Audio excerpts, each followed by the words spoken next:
하나님께 약속된 시간이 되었습니다. 각자의 자리에서 살아계신 하나님께 예배로 나아가시겠습니다.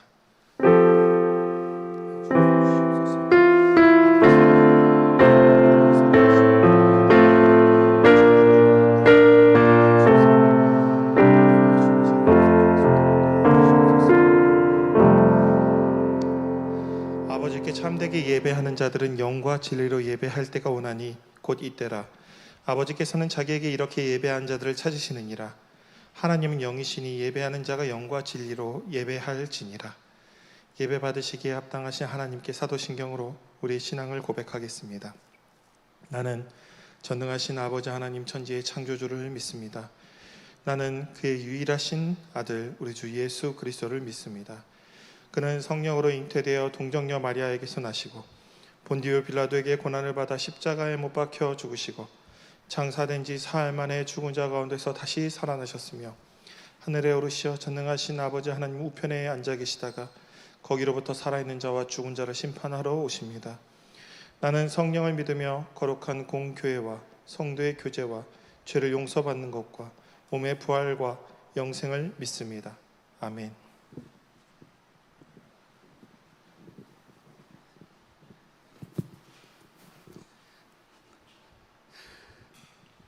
청년부 예배에 오신 것을 한 번 더 환영드립니다. 자, 오늘 드리는 예배가 진정한 예배가 될 수 있도록 우리 찬양하면서 나아가도록 하겠습니다.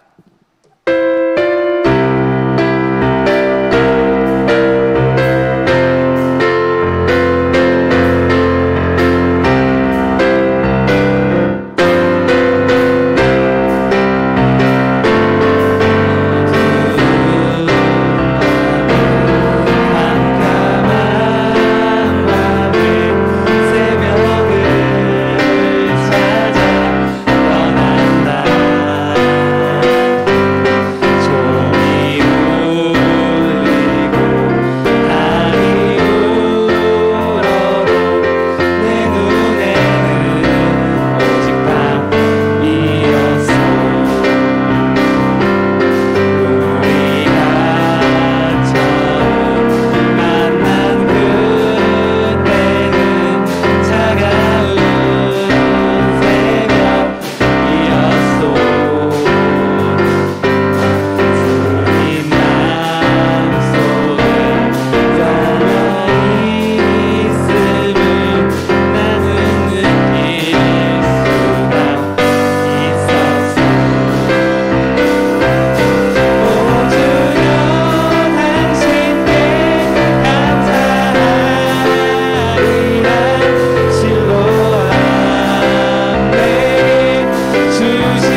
주 나의 모든 것.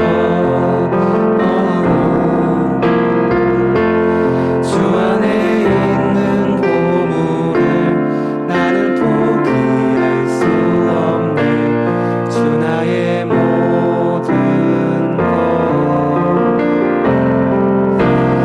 예수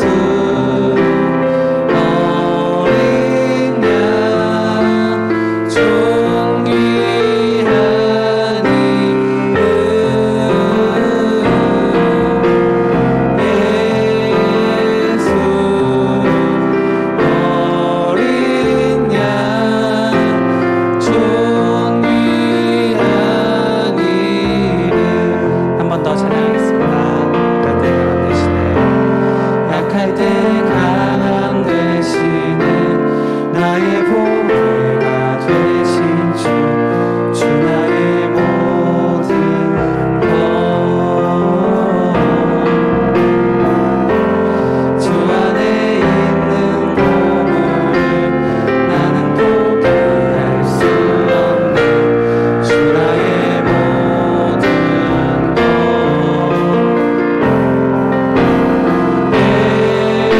예수 어린 양 존귀한 이름. 예수 어린 양 존귀한 이름. 한 번 더 찬양하겠습니다. 예수 어린 양. 예수 어린 양 존귀한 이름.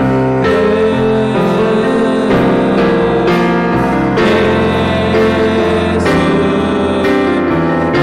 어린 양 존귀한 이름.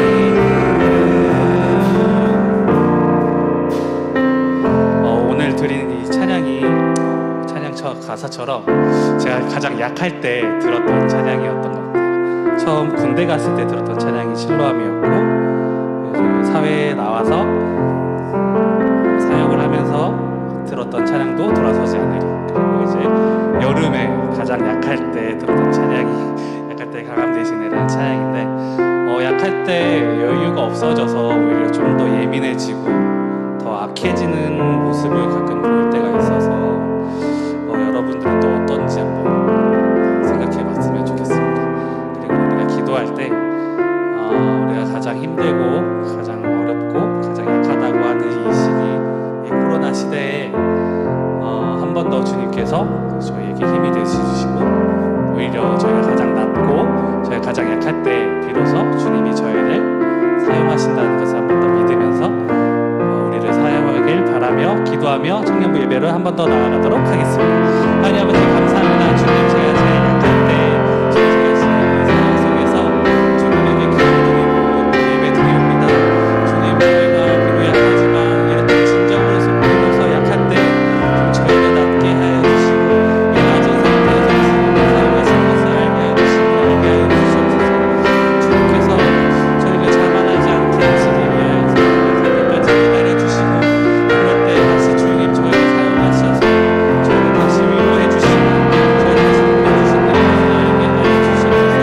주님, 저희의 힘만으로는, 저희의 지혜만으로는, 저희의 뜻만으로는 이 세상을 살아가기, 주님의 뜻가운데 나아가기 너무 연약하고 짧은 없는 존재임을 다시 한 번 더 느끼고 있습니다. 지금 이러한 상황 속에서 주님께서 저희를 연약하게 봐주시고 저희를 사용하여 주셔서 저희가 세상의 유혹과 세상의 시련 속에서도 약하지 않게 하여 주시고, 그리스도인으로서 선한 영향력을 낼 수 있는 우리 기독교인들 될 수 있도록 도와주시옵소서. 요즘 코로나 상황 속에서 서로적인 이기적인 마음으로 인해 기독교가 많이 욕을 먹고 있습니다. 그러한 이유가 아무리 아닌 저희의 때문에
같이 기도드리시겠습니다. 사랑이 많으신 하나님 아버지 감사합니다. 오늘도 이렇게 주님 앞에 나와 예배드릴 수 있게 해주심에 감사드립니다. 코로나로 인해서 많은 사람들이 고통받고 있습니다. 또 코로나를 위해서 쓰시는 부장님께도 항상 능력과 힘 더하여 주셔서 지치지 않게 하여 주시고 항상 건강 허락하여 주시옵소서. 주님, 오늘 이 예배로 나아갈 때 주님께서 항상 저희와 함께 하여 주실 것을 믿습니다. 또 오늘 말씀 전하시는 목사님께도 함께 하여 주셔서 지혜와 능력 더하여 주셔서 저희가 그 말씀을 받아 앞으로 한 주간 살아갈 때에도 주님 안에서 살아갈 수 있게 해 주시옵소서. 예배 마치고 돌아가는 순간까지도 함께 해 주실 것을 믿으며 이 모든 말씀 예수님의 이름으로 기도드립니다. 아멘.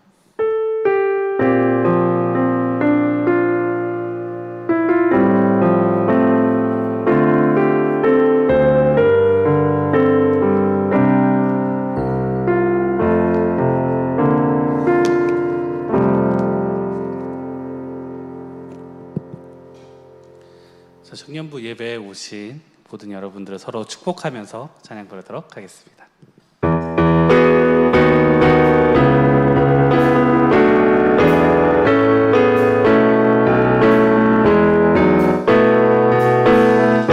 하나님의 사랑이 당신의 삶 가운데 가득하기를 축복합니다.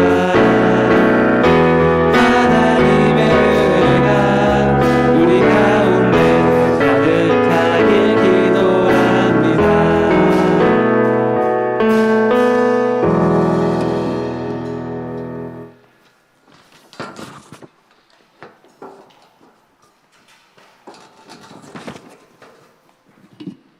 네, 청년부 광고할게요. 청년부 예배는 12시 50분 온라인, 오프라인 동시에 진행되고 있습니다.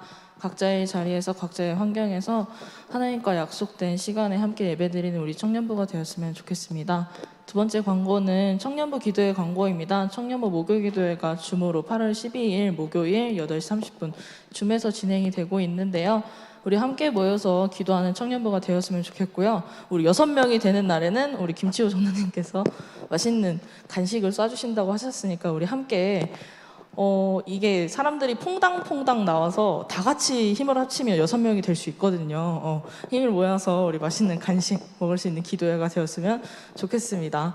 그리고 청년부 온라인 수련회가 21일 진행될 예정입니다. 아직 이게 준비되는 과정 중에 있어서 네, 온라인이고요. 그래서 이제 온라인으로 진행되는데 준비되는 과정 중에 있기 때문에 우리 기도 많은 부탁드리고요. 우리 많은 참여 기대하면서 함께 참여할 수 있었으면 좋겠습니다. 네, 감사합니다.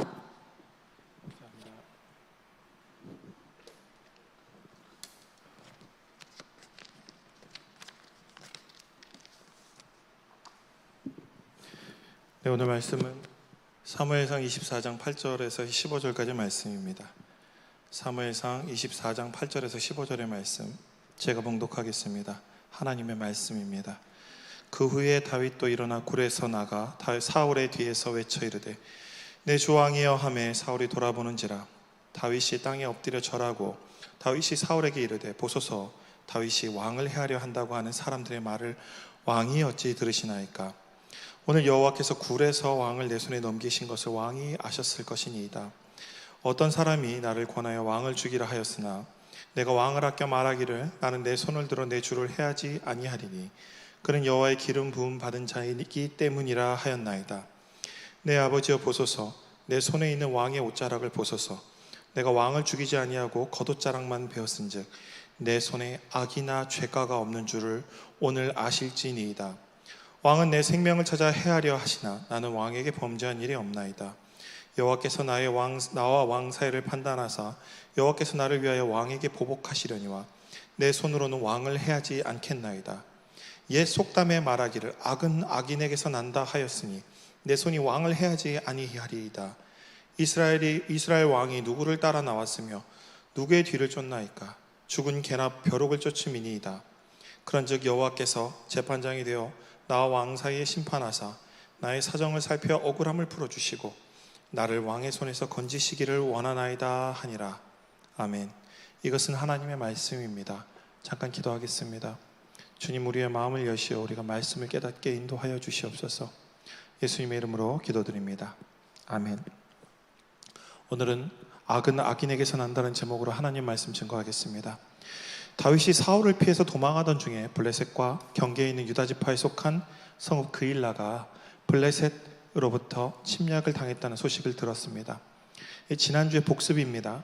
다윗은 사울에게 쫓기는 상황에서도 동포가 공경에 처했다는 그 소식을 듣자 하나님께 묻습니다. 자기의 위험한 상황에도 불구하고 동포가 어려움을 당하니까 하나님께 물어요. 하나님, 이들을 구원해야 되겠습니까? 그랬더니 하나님이 가라 합니다. 다윗은 그때 분명히 옆에 부하들이 왜 우리가 거기까지 가서 그들 구해야 됩니까? 라고 얘기하는데도 다윗은 그때 하나님의 명령에 따라서 그일라를 구하러 갑니다. 사울도 그때 그일라가 블레셋에 침략받았다는 소식을 들었지만 그는 움직이지 않고 오히려 다윗을 찾는 일에만 혈안이 되어 있었습니다. 그래서 자기 백성들이 공격을 당하는데도 아무 일도 하지 않았습니다. 다윗은 이때 아직 왕이 아니었지만 왕으로서 백성들을 지키고 있었고, 사울은 왕이었지만 왕으로서의 자기 일을, 자기 직무를 유기하면서 다윗을 찾는 일 외에는 관심이 없었습니다. 그래서 이미 사울은 왕이 아니었습니다. 자기 왕의 역할을 포기한 것입니다. 생명을 걸고 백성들을 지키려 했던 다윗은 이미 왕이었고, 자리를 지키기 위해서 부하의 생명을 빼앗으려고 하고 또 백성들의 생명을 무시했던 그 사울은 이미 왕이 아니었습니다. 사울은 자리라는 우상에 빠진 우상 숭배자였고 자리의 노예가 되어 있었습니다. 이런 일은 오늘날에도 동등하게 나타난다고 전에 얘기했었죠. 처음 마음을 잃어버리고 자리에 집착하는 사람이 되면 오늘 사울과 같이 악인이 되고 맙니다. 사울은 그일라에 다윗이 있다는 소식을 가지고서 사울은 그 소식을 듣자마자 하나님께 묻지도 않고 뭐라고 했냐면 자기 소견에 오른 대로 그일라에 있는 다윗을 죽이기 위해서 정예들을 막 소집합니다. 그래서 사울은 다윗이 그일라에 있다는 소식을 또 들으면서 그 상황을 자기 마음대로 해석합니다. 사무엘상 23장 7절에 보면 하나님이 그를 내 손에 넘기셨다. 사울은 하나님께 묻지도 않고 상황을 자기 소견에 옳은 대로 판단해서 하나님께서 자기에게 다윗을 죽일 좋은 기회를 주셨다고 마음대로 해석합니다. 이것이 하나님을 떠난 악인의 모습이며 사기꾼의 모습입니다. 하나님께 묻지 않고 상황을 자기 소견에 좋을 대로 판단하고 해석합니다. 비트코인이 오르고 주식이 오르니까 하나님이 나에게 복 주시려고 한다. 부동산이 오르니까 하나님이 나에게 복 주시려고 한다. 나의 연봉이 오르니까 하나님 나에게 복 주시려고 한다라고 자기 마음대로 생각합니다. 그리고 나서 직장에서 문제가 생기고 그 다음에 쫓겨날 위험에 딱 되니까 하나님 앞에 내가 무슨 죄를 지었나? 하나님이 나를 심판하시려는 것인가? 병이 나으면 하나님께서 나에게 이 병을 고쳐주셨네. 그것도 병이 걸리면은 뭐라고 합니까? 병이 걸리거나 병이 낫지 않으면 하나님께 내가 아직도 죄 지은 게 있나? 회개할 게 남아있나? 나의 헌금이 부족한가? 이런 생각들을 하고 있는 겁니다. 또 그렇게 말하는 사람들도 있습니다. 이런 사람들이 뭐라고요? 악으로 가득 찬 사기꾼이라는 겁니다. 현재 상황을 가지고 선무당 잡듯이 빠르게 해석하면서 아무 말이나 하는 사람을 악인이라고 얘기합니다. 그들은 하나님을 두려워하지 않고 하나님을 믿지 않는 사람입니다. 하나님을 두려워하는 사람은 어떤 상황에서든 말을 할 때 신중합니다. 왜냐하면 하나님의 이름을 걸고 말하는 것이기 때문입니다. 그렇기 때문에 웬만하면 아무 말도 하지 않습니다. 왜 아무 말도 안 하는지 아십니까? 내가 하나님이 아니기 때문입니다. 우리는 이 사실을 잊어서는 안 됩니다. 하나님의 말씀 외에는 사람이 말을 할 때 정말 조심해야 됩니다. 그렇지 않으면 그 사람들은 다 자기 소견에 오른 대로 아무 말 할 가능성이 많습니다.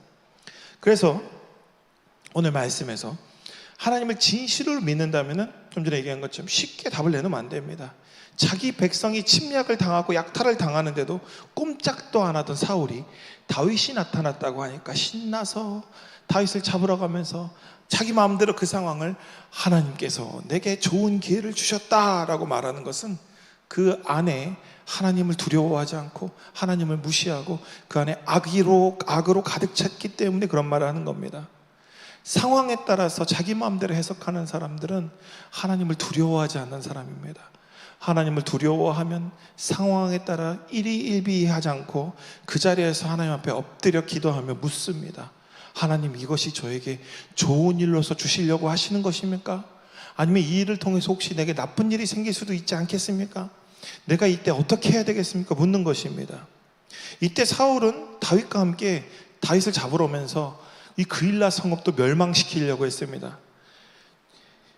아무 말이나 하고 아무 생각이나 하고 아무 결론이나 내리면서 뭐라고 하냐면 하나님께서 나에게 이걸 시켰다라고 얘기합니다.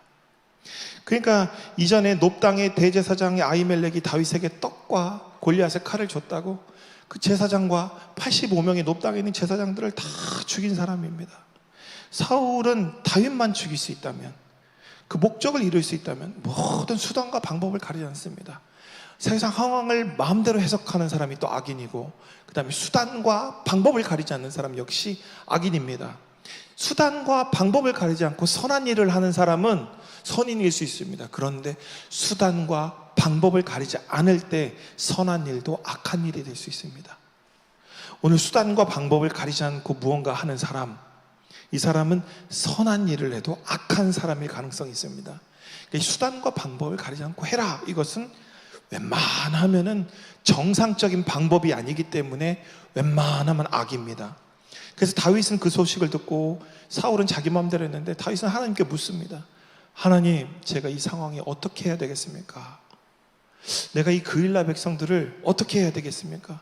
내가 나의 부하들을 어떻게 해야 되겠습니까? 하나님 물으니까 도망쳐라 라고 얘기합니다. 다윗은 억울하죠. 그일라 백성들을 구해가지고 그 땅을 기반으로 해서 다시 뭐 혁명전쟁을 일으키든 독립전쟁을 일으켜도 되는데, 하나님께서는 그일라 백성들도 놔주고 네 부하들 데리고 광야로 도망가라 라고 합니다. 다윗은 그 말에 두 말 없이 순종하고 다시 광야로 도망칩니다. 광야에서 다윗의 무리를 잡으려고 사울의 수많은 추격대들이 막 따라붙습니다. 결국 하나님께서 허락하지 않았기 때문에 다윗을 잡지 못해요. 그래갖고 계속 잡으러 가다가 무슨 일이 벌어지냐면 갑자기 부하가 달려와서 얘기합니다. 블레셋이 침공했습니다. 블레셋이 갑자기 공격이 들어온 거예요. 그동안 사울은 다윗 잡으러 다니라고 블레셋이 막 공격 들어와도 무시하고 있었는데, 이게 한두 번이지 자꾸 직무유기를 하다 보면 사람들이 의심합니다. 사람들이 이제 탄핵을 당할 수 있어요.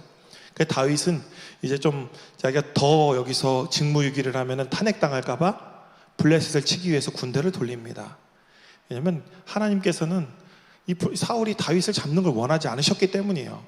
그래서 사울은 그 자리에서 블레셋을 치러 군대를 돌리죠. 자리라는 우상, 지난주에 자리라는 우상에 사로잡힌 자의 모습입니다. 모든 중심이 자리를 지키기 위한 일에 집중되어 있습니다. 이게 악이죠. 다윗은 하나님께 묻고 하나님 뜻에 순종하여 하나님께서 가라는 곳으로 인도해 주시는 곳으로 갑니다. 하나님께 모든 것에 집중했을 때 하나님께서는 다윗을 인도하십니다. 중요합니다. 하나님께서 쉴 만한 물가로 인도하심을 믿고 나아갈 때 다윗은 생명을 건질 수 있었고, 분명 언제 죽어도 이상하지 않은 광야에서 정말 힘든 생활이었을 텐데, 하나님께서 하시기에 다윗은 이렇게 고백합니다. 여호와는 나의 목자시니 부족함이 없고 나를 푸른 초장으로, 푸른 초장이 아니고 광야인데 광야가 푸른 초장이고 쉴 만한 물가라고 고백할 수 있는 것입니다. 그렇기 때문에 사울처럼 중심을 잃고 헤매지 않을 수가 있었습니다. 사울은 블레셋을 물리치고 돌아오는 길에 다윗이 또 엔게디 광야에 숨어 있다는 소식을 듣습니다. 그래서 전쟁하러 데려갔던 사람 중에 정예만, 제일 잘 싸우는 사람 3,000명을 데리고 한 사람 600명을 잡기 위해 다윗을 막 따라옵니다. 그래갖고 이때 하나님이 또 이때 뭐라 그랬겠습니까? 사울은 얘기했겠죠. 하나님이 다윗을 잡으라고 또 이런 좋은 기회를 주셨다. 끝까지 그럽니다. 상황을 자기 마음대로 해석하는 사람은 꼭 끝까지 자기 마음대로 해석합니다. 오늘 우리는 사울과 같이 이렇게 초심을 잃었을 때, 내가 원래 하려던 목적에서 방향을 잃었을 때 우리는 좀 냉정하게 자기 자신을 바라볼 필요가 있습니다. 가장 먼저 하나님께서 이런 내 편이 되어줄 리가 없다는 사실을 빨리 깨달아야 됩니다. 내가 나쁜 일을 하고 있는데, 하나님께서 원하지 않는 일을 하고 있는데 이것이 막 잘 되고 있어. 저도 얼마 전에 요즘에 비트코인이 갑자기 3,500만 원까지 내려왔던 게 5천만 원까지 올랐습니다. 그때 그 생각을 했습니다. 그때 누구냐, 그 자살했던 어떤 그 사람의 이야기를 듣고 죽지 말지. 아직 한 달만 버텼으면 5천만 원 돼가지고 본전 찾는데 이런 생각이 드는 겁니다. 근데 그게 마음대로 되겠습니까? 잘 될 때 막 이제 지금부터 타는 사람들은 또 이제 긴장해야 됩니다. 언제 떨어질지 몰라요. 그러니까 우리는 자꾸 이런 것에 목숨을 걸면 안 됩니다. 괜히 집을 샀는데 하우스 푸어가 될 수도 있고 운이 좋아서 막 오를 수도 있습니다. 근데 중요한 거는 그런 일을 하고 있을 때 거기다가 하나님께 기도하면 하나님이 응답할까요? 중요한 사실이 있습니다. 하나님은 거기에 관심이 없습니다. 여러분들이 이 땅에서 얻고 싶어하는 영예와 명예와 물질과 이딴 것들에 대해서 하나님은 관심이 없어요. 여러분들이 이 땅에서 부자가 되고 잘 먹고 잘 사는 일에 하나님은 관심이 없습니다. 그것에서 막 잘 되고 있을 때 너무 흥분하고 하나님께서 복 주셨다라고 착각하면 안 됩니다. 하나님은 여러분이 구원받는 것 외에는 관심이 없어요. 다시 한번 얘기하지만 하나님은 여러분이 구원받고 선을 행하는 일 외에는 관심이 없습니다. 여러분이 부자가 되든 잘 되든 돈을 많이 벌든 관심이 없어요. 근데 그 상황에서 여러분이 하나님을 떠나서 성경적이지 않은 방법으로 막 잘 되고 돈을 벌고 있습니다. 그러면 하나님께서 그때 여러분들 긴장해야 됩니다. 하나님이 여러분을 버릴 가능성이 큽니다. 하나님이 여러분을 붙들고 있지 않을 가능성이 있습니다. 여러분을 붙들고 진짜 구원으로 인도하시려면 하나님이 여기서 뒤통수를 하는데 빡 치면서 그만 놓으라고 합니다. 너 그러다가 진짜로 너 큰일 난다라고 하나님 말씀하십니다. 그런데 그런 말씀을 해도 중요한 사실이 있습니다. 우리가 하나님의 손을 완전히 놔버리면 하나님이 끌어줄 수도 없습니다. 그래서 여러분들한테 주일날 계속 예배드리고 어떻게든 말씀을 보고 계속 찬양하기를, 찬송하기를 좀 여러분들한테 간절히 기원합니다. 그게 여러분이 힘들 때, 오늘 우리 대형 형제님 얘기했죠. 그 찬양들이 내가 힘들 때 다시 일어설 수 있고 힘이 돼서 다시 내 중심을 잡을 수 있는 찬양이 되었다. 되게 중요합니다. 이 말, 이 고백이 되게 중요합니다. 놓치고 있으면 어느 순간에 하나님 손을 놓고 있으면 내가 잘못된 길로 가고 있는지도 모르는 사이에 나중에 뭐 하고 있냐면 돼지 쥐염 열매를 먹고 있는 겁니다. 그리고 고멜과 같이 처음에는 내가 딴 남자가 좋아서 바람 피다가 나중에는 그 남편을 떠나서 갔다가 종이 됩니다. 고멜 같은 경우는 호세아서에 나오는 고멜은 나중에 몸 파는 창녀가 돼버립니다. 노예의 종이 됩니다. 그래서 나중에 호세아가 구하러 가죠. 그 상황까지 갔을 때 그때서야 내가 잘못했구나. 이스라엘 백성들이 포로 70년 때 내가 잘못했구나. 그러고 돌아오는 겁니다. 어쨌든 되게 중요한 부분입니다.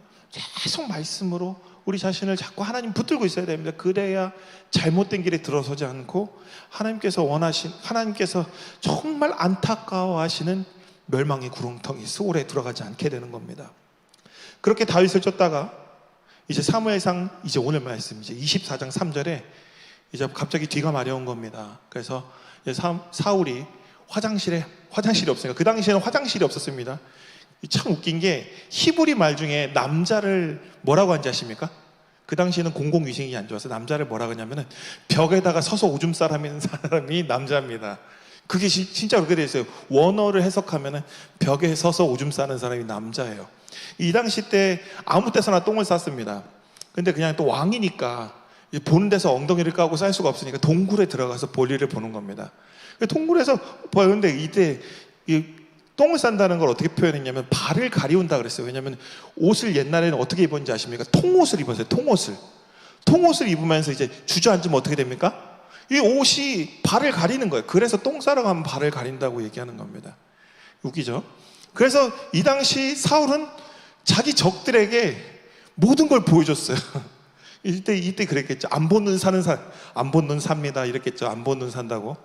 사울은 자기 적들에게 그리고 그 당시에 참 그랬던 게 뭐냐면 옷을 아끼는 사람도 어떻게 했겠어요? 왕이니까 발을 그냥 가리면서 이렇게 쪼그리고 쌌을까요? 아니면 옷을 벗어서 걸어놨을까요? 알아서 상상하십시오. 하여튼 사울은 자기 적들에게 알몸을 노출시킨 겁니다. 그래서 옛날에 성경 보면 그게 나오죠. 성전에 올라갈 때 계단으로 오르지 말라고 합니다. 왜 그런지 아십니까? 옛날 사람도 속옷을 안 입고 있습니다. 그래서 밑이 보이기 때문에 계단으로 오르지 못하게 했습니다. 그래서 하나님 앞에 갈 때 계단 오르지 말라고. 그런 것들이 있습니다.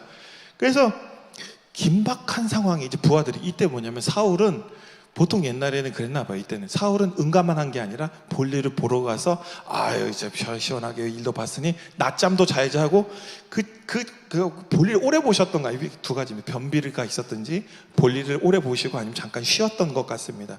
왜냐하면 그 사이에 많은 일들이 벌어지잖아요. 다윗이 부하들하고 죽이니 살리니 이야기도 하고 다윗이 그 옷을 살짝 베어가는 내용이 나옵니다. 사무엘상 24장 4절에 이 긴박한 상황에 사울이 용변 보고 있는 그 냄새나는 상황에 부하들이 얘기합니다. 보소서 여호와께서 당신에게 이르시기를 내가 원수를 너의 손에 넘길 것이니 네 생각이 좋을 대로 그에게 행하라 하시더니 이것이 그날이니이다. 이때 이 다윗의 부하들은 참 영성이 참 부족하고 다윗을 따라다녔지만 예수님 제자들처럼 참 자기 마음대로 자기 소견에 오른 대로 행동하는 사람들이었습니다. 그래서 이 제자들도 사울과 똑같이 하나님 말씀을 해석합니다. 뭐냐면 내 원수를 내 손에 넘길 것이다. 이게 뭐냐면 사울을 너에게 넘길 것이다. 이렇게 해석했고 내 생각에 좋을 대로 행하라. 이 말은 사울을 죽여라 라고 그 다윗의 부하들은 그 뜻으로 해석한 겁니다. 그러니까 하나님의 뜻을 우리가 잘 알아야 됩니다. 하나님이 정말 그렇게 하기를 원하실까? 하나님께 물어야 됩니다. 사사기에서부터 계속 했던 말이 있죠. 인간의 가장 악한 모습이 뭐냐?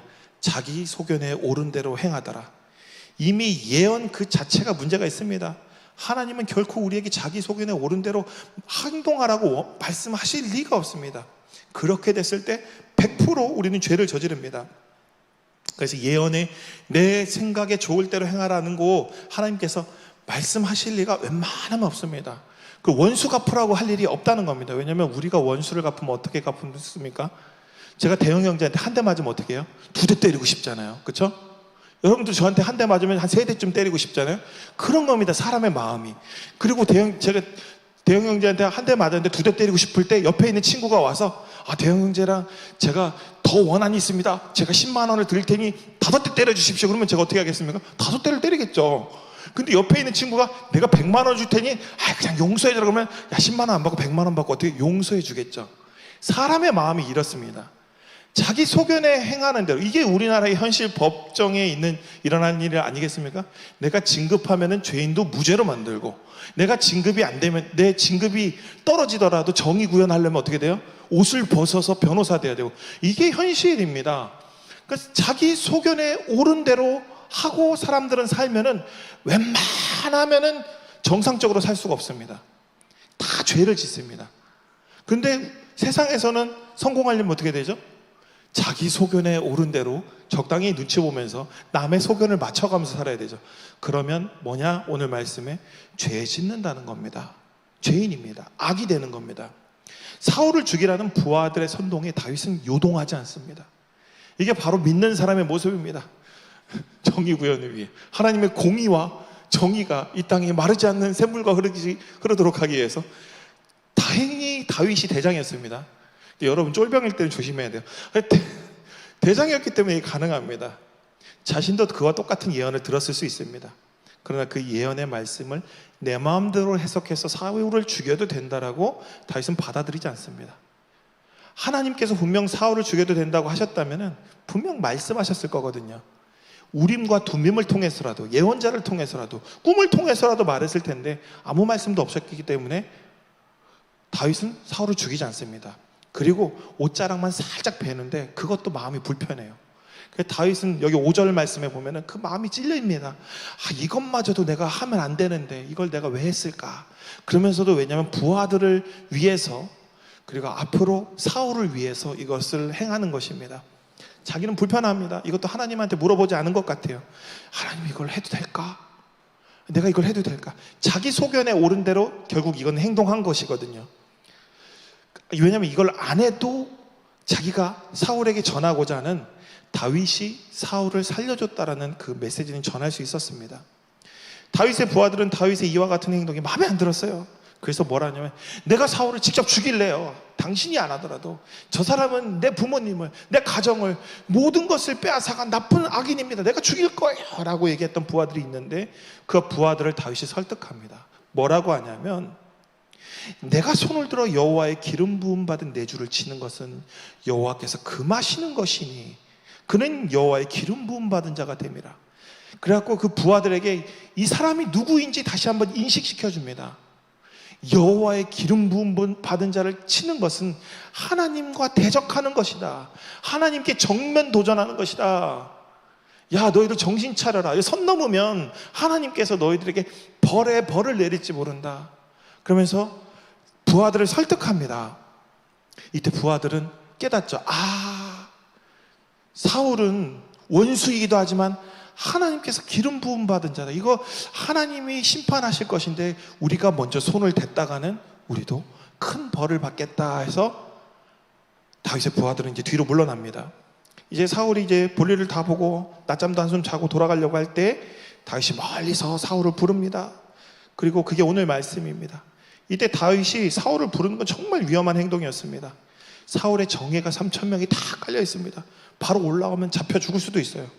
근데 다윗은 그 상황에 선지자의 심정으로 자신의 생명을 걸고 사울이 더 이상 하나님 앞에 죄를 쌓지 않도록 붙잡기 위해 자신을 드러냅니다. 이게 중요합니다.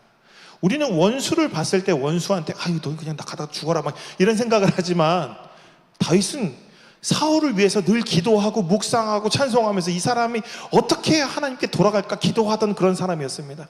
이 상황을 통해서 다윗은 자기의 생명을 걸고 사울이 다시 거룩한 하나님의 왕으로 회복되길 바라는 마음에 오늘 여기서 튀어나온 겁니다. 그래서 바로 사울을 부르자마자 납작 엎드려서 절합니다. 나는 당신을 결코 해할 생각이 없습니다. 나는 지금도 당신의 충성스러운 부하입니다 라고 다윗은 엎드려서 예를 갖춥니다. 이때 다윗은 지혜로운 말로 손에 들고 있는 왕의 겉옷자락을 이용해서 사울에게 나는 당신을 죽일 생각이 없습니다 라고 오늘 본문 말씀처럼 전합니다. 다윗은 먼저 자신의 나쁜 소문, 내가 당신을 죽이려고 한다는 그 소문을 듣지 말라고 얘기합니다. 9절에 다윗이 왕을 해하려 한다고 하는 사람들의 말을 왕은 어찌하여 들으십니까? 왕이, 이게 중요합니다. 왕이 자기 자리를 지키려고 다윗을 죽이려고 했는데 이제 신하들이 뭐라 그랬을까요? 맞습니다, 왕이시여. 다윗을 빨리 죽여서 왕의 뭐라 그러죠? 뭐라 그러지 그거? 종묘 사직을 하면서 옛날에 드라마에 많이 나오죠. 지켜내야 됩니다. 이 왕권과의 정통을 그런 얘기를 주변에서 많이 했겠죠. 다윗은 오늘 사울을 죽일 수 있는 절호의 기회였음에도 불구하고 사울을 해치지 않았다고 옷자락을 보여주면서 자신의 결백을 주장합니다. 10절에 어떤 사람이 나를 권하여 왕을 죽이라고 하였으나 내가 왕을 아껴서 내가 말하기를 나는 내 손을 들어 내 주를 해하지 아니하리라. 그는 여호와의 기름 부음 받은 자이기 때문이라. 다윗은 여기서 중요합니다. 아까 얘기했죠. 사울이 회심하도록 하기 위해 사울을 위해서 기도하고 사울을 위해서 하나님께 구했을 거라고, 그가 거룩한 왕으로 회복될 수 있도록. 여기서 이 말씀도 거기에 일환입니다. 다윗은 자신의 결백을 주장하면서도 더 중요한 게 있습니다. 왕이요, 당신은 여호와의 기름 부음 받은 하나님이 세우신 왕입니다. 정신 차리십시오. 당신의 잃어버린 정체성이 무엇인지 다시 한번 회복해야 됩니다. 이렇게 얘기하고 있는 겁니다. 사울이 하나님께 엎드려 지난날의 죄를 회개하고 하나님께 돌아가도록 그 사울의 마음으로 두들기고 있는 겁니다. 이 단어 하나하나가 상당히 중요합니다. 그냥 다윗은 사울을 정죄하려고 이런 말을 하는 게 아니라 왕이시여, 당신이 지금 누구인지 정체성, 당신은 여호와께 기름 부음 받은 자입니다 라고 깨우쳐 주는 겁니다. 이 말은 사울을 진심으로 사랑하고 원수인 사울을 위해서 기도하면서 이런 말을 할 수가 있는 겁니다. 오늘 여러분들도 이게 정말 필요합니다. 원수를 막 저주해봐야 아무것도 없습니다. 그가 어떻게 하나님의 거룩한 백성으로 돌아오게 될지 그를 위해서 기도하고 그가 하나님의 거룩한 백성이 될 수 있도록 그를 위해서 계속 하나님께 구해야 됩니다. 그리고 그때 하나님께서 주시는 지혜의 말씀이 있습니다. 그 지혜의 말씀을 계속 준비하는 겁니다. 때가 되면 내가 그에게 이 말씀을 전해줘야지. 때가 되면 이 말씀을 통해서 그가 다시 거룩한 백성으로 회복되기를 계속 기도하면서 준비한 겁니다. 그랬기 때문에 오늘 이와 같은 말씀을 이게 사울에게 할 수 있었던 겁니다. 그럼 얘기합니다. 내 아버지여 보소서, 내 손에 있는 왕의 옷자락을 보소서. 내가 왕을 죽이지 아니하고 겉옷자락만 베었은즉 11절 내 손에 악이나 죄가가 없는 줄 오늘 아실지니이다. 왕은 내 생명을 찾아 해하려 하시나 나는 왕에게 범죄한 일이 없습니다.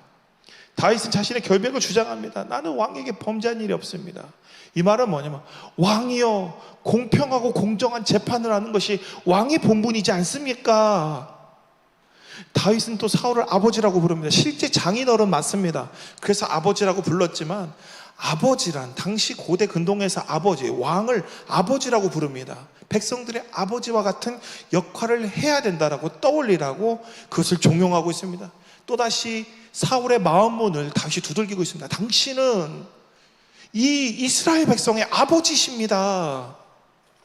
백성들을 아버지와 같이 사랑하여 목숨 걸고 백성의 생명을 지켜내고 선악간에 공정하게 판결하여서 백성들을 올바르게 이끄는 것이 이스라엘의 진정한 왕이지 않겠습니까?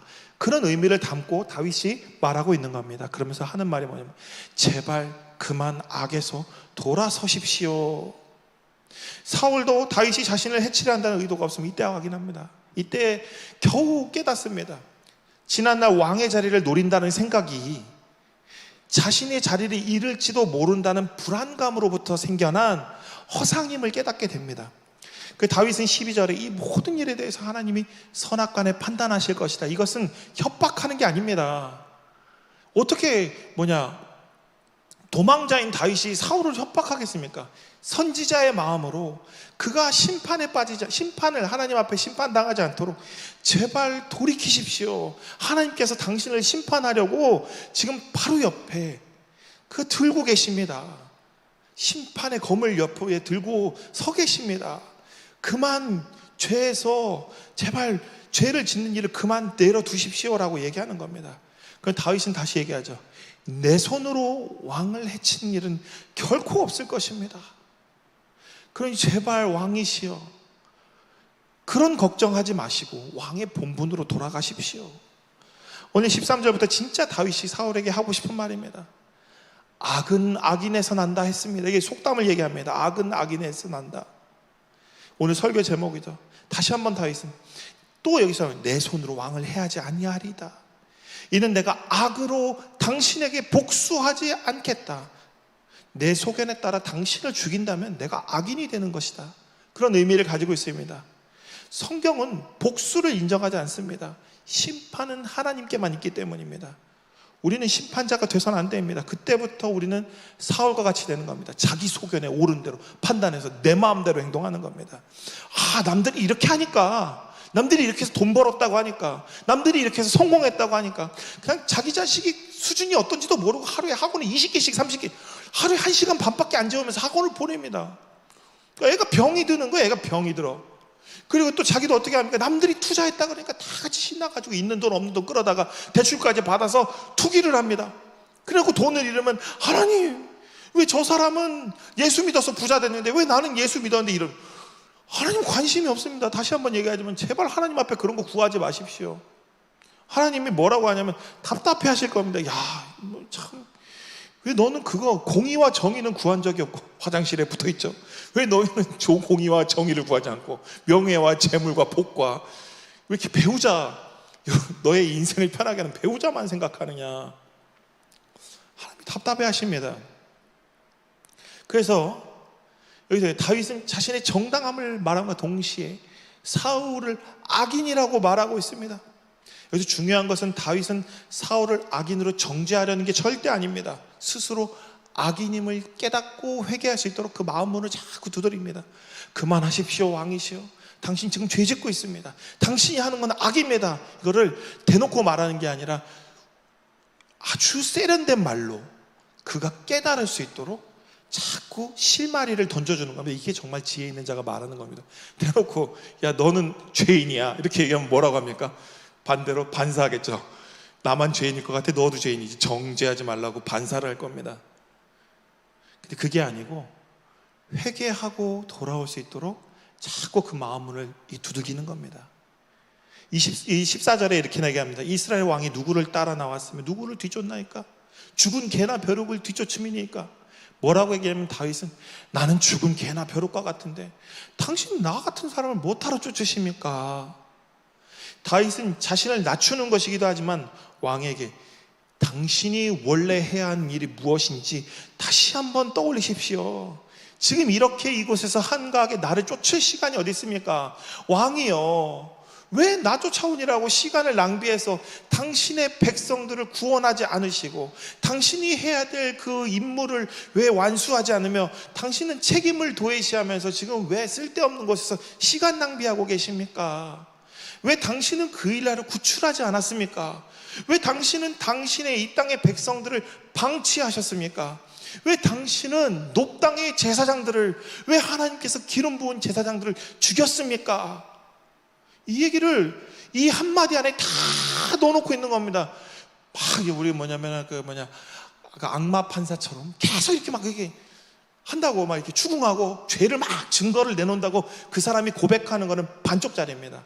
그리고 그 사람은 거기서 파멸하고 맙니다. 근데 그게 아니고 스스로 깨닫고 회개하고 참회할 수 있도록 자꾸 사랑의 말씀으로 자꾸 끌어주는 겁니다. 대놓고 악인이라고 해봐야 아무 의미 없습니다. 오히려 역효과만 납니다. 스스로 악인임을 인정하도록 다윗은 계속 사울의 마음을 자극합니다. 그 증거를 가지고 죄인이라고 이렇게 말해 놓으면 결국 사회에서 그럼 뭐라고 하는지 아십니까? 재수 없어서 걸렸네, 이렇게 얘기합니다. 이게 보통 일반적인 사람들의 말입니다. 남들은 다 똑같이 죄 지는데 나에게 이번에 재수가 없어서 걸렸네. 아무리 큰 죄를 지어도 다 그렇게 생각합니다. 그게 이 땅에서의 방식입니다. 근데 하나님 나라의 방식은 그렇지 않습니다. 그가 깨달을 수 있도록. 근데 그렇게 말하려면 어떻게 해야 되냐? 기도해야 됩니다. 계속 기도하고 하나님을 찾고 구하며 그를 위해서, 그가 구원받기 위해서 계속 고민할 때, 그를 위해서 기도할 때 이와 같은 말이 나오는 겁니다. 바리새인들과 예수님의 차이가 있습니다. 바리새인은 정죄함으로 자신의 의를 부각시키고 형제자매를 죄인으로 만드는 것에 그칩니다. 그래서 그 당시의 죄인들은 그냥 자기가 죄인이라서 너무 괴로웠습니다. 어떻게 구원받아야 될지 방법을 몰라서 괴로웠습니다. 예수님은 어땠냐면 말씀을 통해 스스로 자신의 죄를 자복하고 회개하도록 만들어서 다시 하나님의 거룩한 백성을 회복하도록 이끌었던 것입니다. 말씀이 바로 이와 같은 능력이 있습니다. 사울은 자신이 다윗을 죽이려고 했던 일에 부끄러움을 느낍니다. 다윗의 말에 깊이 참회하고 사울은 다윗 앞에 울면서 다윗 앞에 진심으로 사죄하고 하나님 앞에 회개합니다. 사무엘상 24장 17절에 보면 너는 나를 학대하되 나는 너를 학대했는데 너는 나를 선대하니 너는 나보다 의롭도다. 그리고 19절에 사람이 그의 원수를 만나면 그를 평안히 가게 하겠느냐. 내가 오늘 내게 행한 일로 말미암아 여호와께서 내게 선으로 갚으시기를 원하노라. 사울이 자신의 죄를 스스로 인정합니다. 이는 지난날 악으로 인해서 갈 길을 잃어버린 사울의 양심의 외침이었습니다. 양심의 문을 두드리니까, 그 안에 마음 문을 다윗이 두드리니까 열린 겁니다. 그래서 사울이 20절에 보라, 나는 반드시 내가 왕이 될 것을 알고 이스라엘 나라가 내 손에 견고히 설 것을 아노니. 사울은 이제 하나님이 이전에 하신 말씀까지 인정합니다. 어떻게든 하나님의 뜻을 꺾고자 다윗을 죽이려고 했는데 하나님의 뜻을 인정하고 받아들입니다. 그리고 사울은 계속 말합니다. 너는 내 후손이 끊지 아니하며 내 아버지의 집에서 내 이름을 멸하지 아니할 것을 여호와의 이름으로 내게 맹세하라. 사울은 정예 3,000명과 다윗의 부하까지 보는 장소 앞에서 다윗을 공식적으로 왕으로 인정했습니다. 그래서 뭐냐면 다윗에게 승자다, 네가 이겼다, 승자의 아량을 베풀어 나에게 나의 가족을 지켜줄 것을 맹세하라고 요청합니다. 다윗은 이때 다 받아줍니다. 자신의 그동안 어려움들을 다 내려놓고 사울의 이 말에 다 받아줍니다. 내가 그렇게 하겠습니다, 맹세합니다. 그리고 사울은 자신의 집으로 다윗과 다윗의 부하들을 요새로 올라갑니다. 여기서 성경은 이렇게 말하죠. 사울은 집으로 갔고 다윗과 다윗의 부하들은 요새로 갔다. 여기서 집으로 갔다는 말은 사울이 이제 은퇴하고 집으로 간다는 의미가 또 들어있고, 요새로 갔다는 것은 뭐냐면 백성들을 지키기 위해서 전장으로 나갔다는 뜻이 됩니다. 그러니까 뭐냐면 사울은 은퇴했고 다윗은 왕으로 일을 시작했다는 뜻이 여기 담겨 있습니다. 사울은 이제 계속해서 쇠하여져 갈 것이고 다윗은 흥하여져 갈 것입니다. 다윗은 하나님의 말씀에 순종하여 하나님의 뜻을 늘 묵상하고 기도하고 찬송했던 사람입니다. 그렇게 말씀으로 자신을 연단했던 사람입니다. 하나님 마음 알기를 늘 힘쓰던 다윗은 하나님 마음에 합한 사람이 되어져 갑니다. 그런 다윗이었기에 오늘 원수가 눈앞에 있음에도 평안히 가도록 놓아줍니다. 그리고 그가 회개할 수 있도록 거룩한 하나님으로 회복할 수 있도록 길을 열어줍니다. 그리스도인은 복수하는 사람이 아닙니다. 그리스도인은 원수 갚는 사람이 아닙니다. 어떤 상황에서도 선을 내는 것이 그리스도인입니다. 그렇지 않으면 그리스도인이 아닙니다. 오늘 사울과 같이 악을 내는 자, 자기 소견에 옳은 대로 행동하는 이는 그리스도인이 아니라는 것입니다. 사람의 소견에서는 선한 것이 나올 수가 없습니다. 선을 내는 것은 다윗과 같이 늘 삶에서 하나님께 묻고 말씀에 순종하는 훈련을 통해서 가능합니다. 늘 말씀 묵상하고 기도하고 찬송하는 가운데, 그리고 내가 그 원수에 대해서 원수 갚는 것이 아니라 그가 하나님께 돌아오기를 간절히 기도하며 바라는 마음, 그러려면 무슨 마음이 생겨야 돼요? 먼저 그 원수를 사랑해야 됩니다. 그 마음까지 있으려면 이게 정말 힘든 일입니다. 사람에게는 악은 너무 자연스러워서 물이 아래로 흐르는 것처럼 너무 쉽습니다. 그래서 악에는 선교사가 필요 없어요. 나쁜 일 했다는 소문 하나만 나면은 온 세상으로 퍼집니다. 나쁜 일은 금방 퍼져요. 선교사가 없어도 나쁜 일은 금방 퍼지고 금방 따라합니다. 그런데 하나님 복음 전한 일에는 선교사가 필요하고 그 선교사의 흘린 피가 필요하고, 그럼에도 복음은 온전히 전파되지 않습니다. 그리스도인이 살아간다는 것은 물이 산으로 거꾸로 올라가는 것처럼 힘든 일입니다. 그것을 감당하는 사람들이 그리스도인입니다. 바로 눈앞에 원수를 죽일 수 있는 기회가 있음에도 그 원수를 죽이지 않고, 하나님께서 선악간에 말도 안 되는 일이죠. 하나님께서 말하면서도 웃기네.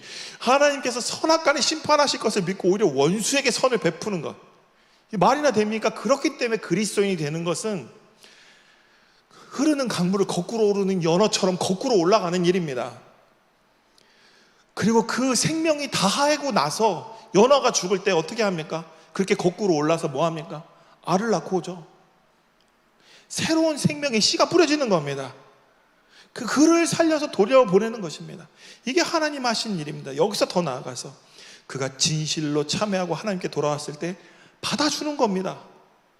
사울이 눈물로 자신의 죄를 고백할 때 다윗은 용서합니다. 더해서 사울의 바람에 따라 사울의 자손들까지도 내가 잘 돌보겠다고 맹세합니다. 나중에 보면 이 맹세가 반만 지켜집니다. 이건 나중에 할 얘기고, 세상 모든 일들은 뜻대로 되지 않습니다. 반만 지켜집니다. 하나님이 그 심판을 하지 않은 것으로 진짜 믿는 사람들은 왜 저 사람들이 심판받지 않아? 그러면서 약올라하거나 분노하거나 하나님이 불공평하거나 하는 그런 유치한 마음에 사로잡히는 것이 아니라, 그가 하나님께 돌아왔을 때 진심으로 축복하고 축하하는 것이 그리스도인입니다. 잃은 양을 찾은 목자, 잃은 드라크마를 찾은 여인, 잃은 아들을 찾은 아버지의 마음을 공감하는 자가 곧 그리스도인입니다. 오랜만에 아버지를 만났더니 아버지하고 이야기할 때 아버지가 자꾸 누가 나쁜 놈이고 누가 나쁜 놈이고 누가 대통령이 돼야 돼, 이런 얘기를 하십니다. 이런 얘기를 듣는 아버지에게 제가 막 듣다가 마지막에, 누가 대통령이 되든 무슨 상관이겠습니까? 예수 믿는 사람이 예수 잘 믿고 하나님 나라가 이 땅에 임하는 것이 목적인데 누가 대통령이, 그러면 뭐라면 더 말을 못 하시더라고요. 누가 대통령이 되면 하나님 나라가 이 땅에 임하지 않아라는 말씀 결국 못 하시더라고요. 하나님 나라 임하는 게 정치인이 임하게 하는 거겠습니까? 하나님 나라를 임하게 하는 거는 그 로마에서 그렇게 핍박받을 때도 하나님 나라는 그곳에 임했습니다. 그렇게 어렵고 힘든 상황에서도, 그리고 핍박당하고 어렵고 고통당하는 그 모든 상황 속에서도 그냥 그곳에 믿는 자에게는 이미 하나님 나라가 임했습니다. 그러더니 아버지가 됐다고 빨리 집에 가라 그러더라고요. 예수 믿는 사람이 자꾸 얘기하지 마십시오. 그냥 스트레스 받는데, 예수 믿는 사람은 누가 대통령이 되든 그곳에는 하나님 나라가 없습니다. 예수 믿는 자에게 하나님 나라가 임했습니다. 하나님을 믿으신다면 거기에서 그만 빠져나오셨으면 좋겠습니다. 아무리 말해도 안 들으시겠죠. 그게 인생의 전문 줄 알고. 얼마 전에는 친구가 뉴질랜드 이야기 하던데, 뉴질랜드 이야기 아세요? 페미 때문에 뉴질랜드가 망했대. 그래갖고 내가 듣다가 웃겨가지고, 너도 확증 편향이냐? 그렇게 얘기했더니 자기 말을 못 믿냐며 막 화를 내는 겁니다. 안타깝습니다. 요즘에 확증 편향들이 너무 많아서 대화를 하면은 얘기하면 자기 말 안 들어주면 나를 못 믿니에요. 저는 하나님 말고는 아무도 믿지 않습니다.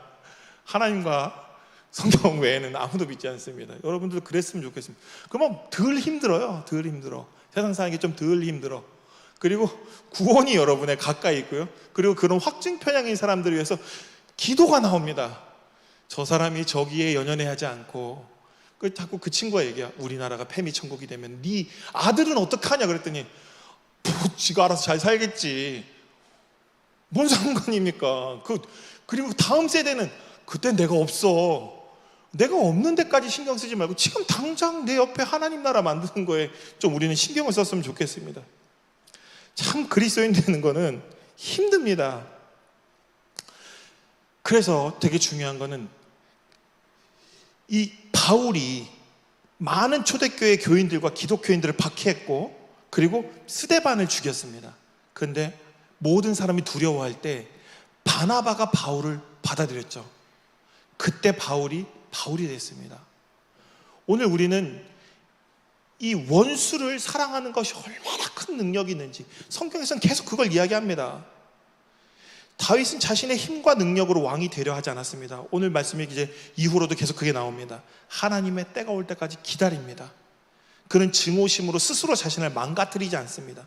증오심은, 내 안에 원수 갚고자 하는 마음은 상대방을 망가뜨린 게 아니라 내 인생을 망가뜨립니다. 내가 분노하면 내가 저 사람 때문에 원수를 갚아야지라고 생각하는 그 날수만큼 내가 괴롭습니다. 왜 그 괴로움에 빠져서 왜 그 어려움 속에 살아갈 수밖에. 부모로 죽인 원수일 경우에는 조금 다릅니다. 근데 지금 이 시대에 부모로 죽인 원수가 있진 않지 않습니까? 증오심에 내가 망가지지 않도록 해야 됩니다. 원수까지 포용할 수 있었던 다윗의 온유함은 어디서 나왔냐면, 부단한 하나님을 찬양하는 생활과 기도 생활, 그리고 하나님이 주시는 지혜로 모든 상황을 판단하는 판단력이 비롯됐습니다. 우리가 잊지 말아야 될 것은 최고의 재판장은 하나님이십니다. 우리는 온전히 복수할 수 없어요. 우리가 하는 복수는 오늘 여기 나온 것처럼 어떻죠? 상대방을 죽이는 것밖에 없습니다. 근데 죽이는 건 절대 복수가 아닙니다. 자꾸 영화에서 복수에 대해서 얘기할 때 뭔가 잔인하고 끔찍하게 뭔가 더 아프게 죽이면 복수라고 생각하는데 착각입니다. 그거는 개인의 만족입니다. 근데 그것도 뭐 착각이지만 뭐 속이 풀린다면 진짜 복잡합니다. 요즘 복수에 대해서 생각할 때마다 저러면 시원하긴 할 것 같긴 이런 생각이 자꾸 듭니다. 이게 바로 우리 마음에 뭐죠? 악이 자꾸 스며들어오는 겁니다. 아무 의미가 없는 것에 자꾸 의미를 부여하고 있는 겁니다. 그래서 더욱더 폭력성을 끌어냅니다. 폭력성을 끌어낸 그 사람들이 제일 쉬운 게 뭔지 아십니까? 폭력성을 끌어낸 사람들은 조종하기 쉽습니다. 폭력성에 이미 매몰되어 있기 때문에. 그것이 미국의 트럼프가 그 러스트벨트에 있는 백인들을 이용한 방법입니다. 절대 폭력에 저르면 안 됩니다. 그럼 이용당합니다. 그 폭력에 굴하면 안 됩니다. 그럼 여러분들은 노예가 돼버립니다. 여러분들 생각이 없어도 거기에 뭔가 생각과 의미가 있는 것이라고 자꾸 부여합니다. 그리고 괜히 여성들을 비하하고 타인종들을 비하하고 그걸 통해서 내가 아무것도 아닌데도 뭐 대단한 것처럼 느껴지고 트럼프가 했던 일을 반복하게 됩니다. 하나님께서는 그것을 결코 원하지 않으십니다. 저는 걱정입니다. 트럼프가 예수 믿는 사람이라고 모 교회에서 초청해서 강연 들을까봐 진짜 미쳐버릴 것 같습니다. 예전에 부시가 왔었죠. 아들 부시가 9.11 테러라면서 9.11 테러가 아니라 걸프전을 일으켰던 아들 부시가 와가지고, 걸프전은 아버지 부시죠. 9.11 뭐였죠? 맞아, 그렇지? 성전을 일으키셨던 이라크와 성전을 일으키셨던 아들 부시님께서 한국에 와서 설교를 한 적이, 강의를 한 적이 있었습니다. 교회에서. 부끄러운 일입니다. 하나님은 어느 것도 폭력으로 해결하라고 한 적 단 한 번도 없습니다. 관타나모에서 이슬람 사람들을 가둬놓고 인권 유린하던 그 미국에 대해서 우리는 웃으면서 받아주면 안 됩니다. 그것이 내가 당하지 않았다고 그것을 응원하고 해서는 안 됩니다. 그 사람이 하나님을 믿는 사람이라고 아무나 저 사람이 하나님을 믿는 사람이라고 하면 안 됩니다. 오늘 사울과 같은 사람이 바로 그런 사람이었습니다. 오늘 말씀에서 악인에게서 악이 나온다고 말하죠. 우리가 그리스도인이라면 우리에게서 선이 나와야 됩니다. 선. 그것이 그리스도인이라는 증거입니다. 악을 악으로 갚는 것이 아니라 그리스도인이라면 선으로 악을 이겨야 됩니다.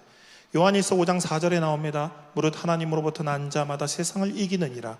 세상을 이기는 승리는 이것이니 뭐냐? 우리의 믿음이니라. 하나님께로부터 난 자는 세상을 곧 악을 이깁니다. 우리를 믿는 하나님을 믿는 우리의 믿음이 악을 이기도록 우리를 이끕니다. 끝으로 다윗의 한없는 온유함과 평정심, 원수를 사랑하는 그 마음을 기억하면서 우리 사도 바울의 권면을 같이 읽어봤으면 좋겠는데, 성경책 있으십니까? 로마서 12장 14절에서 21절까지 말씀, 로마서 12장 14절에서 21절까지 말씀 한번 휴대폰으로 찾으셔야 됩니다. 로마서 12장 14절에서 21절 말씀, 우리 사도 바울 선생님께서 주옥 같은 말씀 우리에게 남겨주셨죠. 로마서 12장 14절에서 21절 같이 읽겠습니다.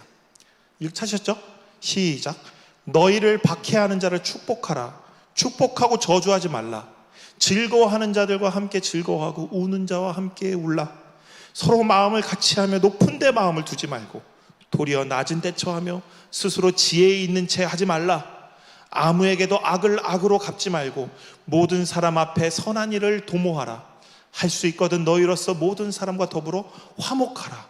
내 사랑하는 자들아, 너희가 친히 원수를 갚지 말고 하나님의 진노하심에 맡기라. 기록되었으되 원수 갚는 것이 내게 있으니 내가 갚으리라 하고 주께서 말씀하시니라. 내 원수가 줄이거든 먹이고 목마르거든 마시게 하라. 그리함으로 내가 숯불을 그 머리에 쌓아 놓으리라. 악에게 지지 말고 선으로 악을 이기라. 기도하겠습니다. 하나님, 악은 악에서 난다고 했습니다. 오늘 우리가 악을 내고 있는 악인이라면 주님 용서하여 주옵소서. 우리가 선으로 악을 이길 수 있는 믿음을 더하여 주옵소서. 오늘 다윗과 같이 한없이 온유함과 평정심을, 한없는 온유함과 평정심을 우리에게도 허락하여 주옵소서. 그리하여 우리 안에 원수 갚으려는 마음을 내려놓을 수 있도록 인도하여 주시고, 유일한 재판장이신 하나님께 모든 것을 맡기며 오늘 우리는 예수님과 같이, 다윗과 같이 마지막까지 원수를 사랑으로 포용할 수 있도록 인도하옵소서.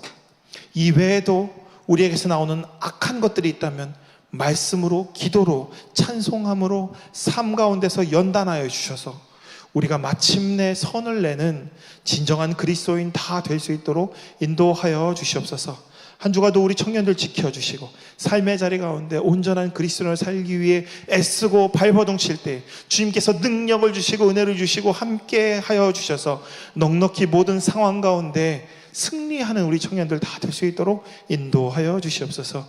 예수님의 이름으로 기도드립니다. 아멘. 다 같이 일어나셔서 봉헌과 파송의 찬양 드리겠습니다.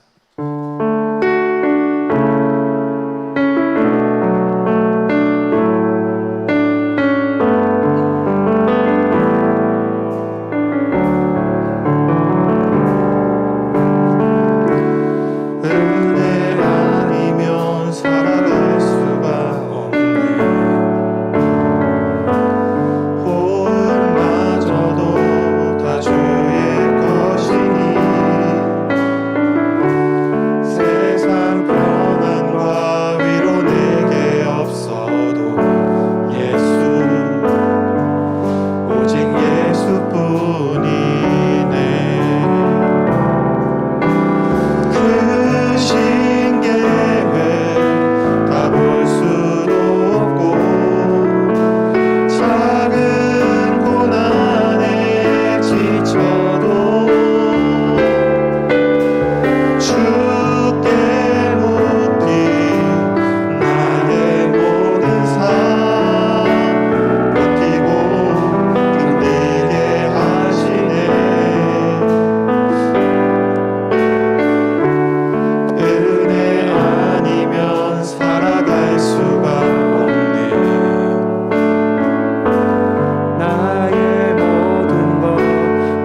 기도하겠습니다. 하나님 감사합니다. 주님의 사랑하는 귀한 청년들이 주님 앞에 이 예물을 가지고 나왔습니다. 이 예물 주님 기쁘게 받아주시옵시고 이 예물이 사용되는 곳마다 그곳에 주님 많은 사람들이 주께로 돌아오며 그곳에서 노임과 아픔을 겪고 있는 사람들이 평안과 안식을 얻을 수 있도록 주님 인도하여 주시옵소서. 주여 우리 청년들, 주여 믿음이 부족하거나 그 손이 부족하여 가지고 오지 못한 우리 청년들이 있다면 주여 넉넉함으로 채워주시고 주여 또 그 믿음 더하여 주셔서 기쁨으로 주님 앞에 예물을 가지고 나올 수 있도록 주님 인도하여 주옵소서. 우리 청년들을 통해서 주님께서 하시고자 하는 일들 넉넉히 감당할 수 있도록 우리 청년들의 삶을 주님께서 인도하여 주시고 그들이 축복의 통로가 되어 많은 사람들이 우리 청년들을 통해서 늘 기쁨과 평안과 안식과 주님 하나님 나라를 누릴 수 있도록 우리 청년들 귀하게 사용하여 주시옵소서. 이제는 우리 주 예수 그리스도의 은혜와 아버지 하나님의 크신 사랑과 성령의 감화 감동 역사 충만하심이 오늘 원수를 사랑하기로 또 모든 판단은 하나님께 맡기기로 다짐하며 오늘 그 사랑으로 실천하며 살아가기로 그 마음속에 품은 우리 청년들 머리 위에 이제로부터 영원토록 함께 하시기를 간절히 축원하옵나이다. 아멘.